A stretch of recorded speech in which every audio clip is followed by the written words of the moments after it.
Katika kuimarisha usalama barabarani na kuhakikisha mtiririko mzuri wa magari katika eneo la Mlima Kitonga mkoani Iringa, jitihada za askari wa kikosi cha usalama barabarani Staff Sergeant Marcus Mongo zimeendelea kutambuliwa na kuthaminiwa na jamii. Staff Sergeant Mongo ametunukiwa tuzo ya utendaji bora kutokana na jitihada zake za kuongoza magari na kusaidia kupunguza msongamano katika eneo hilo. Kutokana na mchango huo, Umoja wa Madereva wa Malori nchini umetoa pongezi kwa askari huyo kwa kumkabidhi cheti cha pongezi, tuzo pamoja na zawadi ya fedha taslim kiasi cha shilingi milioni 1. Mimi ni muasisi ambao nilitengeneza maudhui ya kumpongeza Afande Marcus kulingana na kazi anayofanya Mlima wa Kitonga, lakini tukiungana na madereva wenzangu, kwanza kabisa tungetoa shukrani kwa Jeshi la Polisi mkoa wa Iringa kwa kuwaletea hili jambo letu na kulipokea kwa mikono yote miwili. Lakini pia madereva wameniagiza kwamba tunakifanya hichi kwa sababu ya upendo baina ya sisi madereva na polisi usalama barabarani, kwa sababu sisi ni kama ndugu, muda wote tuko barabarani na wao tunashirikiana nao.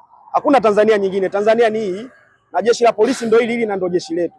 Cha msingi na cha umuhimu tuishi kwa upendo. Mpaka unatoka Dar es Salaam unafika Kitonga, unatoka Kitonga unaenda Tunduma. Kama kusingekuwepo na Jeshi la Polisi, manake amani isingekuwepo, kungekuwa na uvunjifu wa sheria, kungekuwa na changamoto. Akizungumza wakati wa hafla hiyo, Kamanda wa Polisi mkoa wa Iringa SACP Alan Bukumbi kwa niaba ya Mkuu wa Jeshi la Polisi Tanzania amempongeza Staff Sergeant Mongo kwa utendaji wake mzuri na kuushukuru Umoja wa Madereva wa Malori kwa kutambua na kuthamini mchango wa Jeshi la Polisi katika kuhakikisha usalama, mtiririko mzuri wa magari barabarani. Jeshi la Polisi mkoa wa Iringa kwa niaba ya Mkuu wa Jeshi la Polisi Afande IGP Camillus Wambura, kwanza tunatoa pongeza pekee kwa Umoja wa Madereva Malori na IT kwa kuguswa na kuona umuhimu wa kazi za Jeshi la Polisi katika kudhibiti au kusimamia matumizi ya barabara. Lakini pia kwa namna pekee ile limekuwa tukio maalum kwa askari namba F 3211 Station Sergeant Marcus ambaye ameonyesha kwa kweli kujitoa na kufanya kazi kwa weledi kuhakikisha kwamba eneo letu linakuwa salama. Lakini si Jeshi la Polisi, kwa mujibu wa taratibu zetu, tuna PGO 37 ambayo inatoa mwongozo wa namna ya kupokea zawadi ambayo tutaifuata baada ya hapa, lakini tuseme tu kwamba madereva walioguswa tunawapongeza, wanajitambua. SACP Bukumbi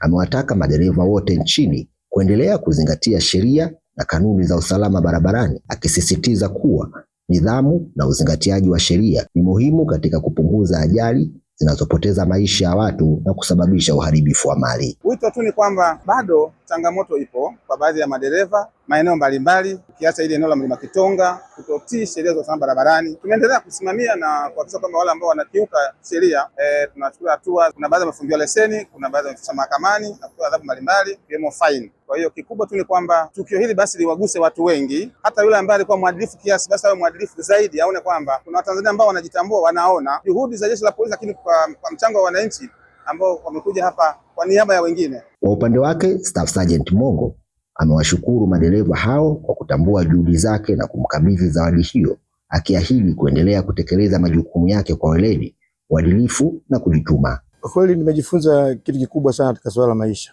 Kiwatendea watu kitu kizuri, matunda yako kuona baadaye. Kwa sababu nimeshakaa Kitonga hapa zaidi ya miaka 6 niko Kitonga hapa. Lakini hii Mungu ndiye anayejua. Siri ya mafanikio yangu ni kujituma. Kazi yote ukijituma na ukaipenda, utafanya kwa moyo mkubwa sana. Naitwa Paineto Madembwe. Kwa niaba ya mkurugenzi wa wilaya ya Kilolo, tunatoa shukrani za pekee kwa uongozi wa madereva, lakini shukrani za tatu tunatoa kwa uongozi wa Jeshi la Polisi. Tunawashukuru hawa kwa sababu haya matunda ambayo tunayafurahia leo tunaamini ni matokeo ya uongozi ulio imara. Tuzo hii ni ishara ya kutambua kwamba utendaji wenye weledi na huduma inayogusa maisha ya wananchi hujenga imani, ushirikiano na uhusiano mzuri kati ya Jeshi la Polisi Tanzania na wananchi.